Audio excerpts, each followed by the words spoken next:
Әйелді бір ұрысып жеңген еркек жоқ. Егер әйелін ұрысып жеңген еркек болатын болса, ол өзі болмысы да бір әйелденіп кеткен біреу. Әйелді ұрысып жеңе алмайтынымыздың себебі олардың меніңше бір ойлану системасында бір нақты жүйе, тәртіп деген жоқ.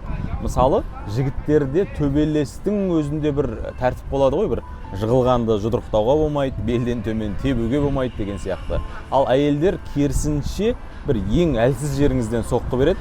Бір ашуланшақсыз ба, сабырыңызды сынайды, жүйкеңізге тиеді, қаталсыз ба, еркелеп есіңізді шығарады, сараңсыз ба, бір ең қымбат сыйлықты сұрайды деген сияқты. Тура осы сияқты. Немесе бір шахмат ойнап отырмын деп ойлайсың әйелмен, ол бір футбол болып кетеді, аут болды ғой деп айтасың, ол гол болып шығады деген сияқты. Әйел ол патсан емес, осыны бір түсінейікші. Көп жігіттің бір жұбайымен түсінісе алмай жүруінің себебі де осында ма деп ойлаймын. Әйеліне бірден айтады, ол түсінген болады, бірақ там айналмай жатып, ол әйелі айнып қалады.